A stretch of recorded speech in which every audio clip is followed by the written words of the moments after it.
अस्सलाम वालेकुम नाजरीन, आप देख रहे हैं स्फेयर न्यूज़। मैं हूं आपकी होस्ट अहमद। 12 बजे की हेडलाइंस में खुश आमदीद। हेडलाइंस का आगाज करते हैं।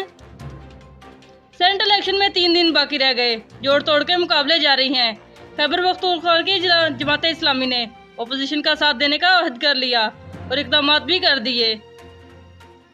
मुल्क भर में 24 घंटों के अंदर 23 अफराद इंतकाल कर गए। कोरोना के मुस्बत केसेस की शरह 3.1 तक रही।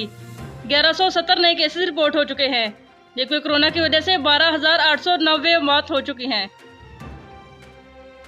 लाहौर में हेल्थ वर्कर का कोरोना वैक्सीन ना लगवाने पर कानूनी कार्रवाई की गई। सख्त खिलाफ वर्जी करने पर कानून इसे जेल में डालेगी। PSL का आज मैच फिर से होगा। लाहौर कलंदर और कराची आमने सामने होंगे। इस्लामाबाद में खौफनाक हादसा पेश आया। फायरिंग के नतीजे में 3 अफराद जान बाक हो गए। वज़ीर-ए-आज़म इमरान खान आज जहलम का दौरा करेंगे। इस एक रोज़ा दौरे में 2 पार्क का इफ्तिताह भी करेंगे।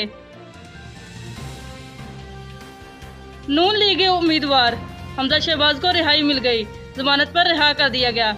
शबली फराज ने कहा है, बातें ऐसी कर रहे हैं जैसे वैसे ही रिहा हो गए हों। इन पर 1 रुपए का भी इल्जाम ना हो, अभी सिर्फ जमानत पर रिहा हुए हैं। शबली फराज ने हमजा पर तमकीद कर दी।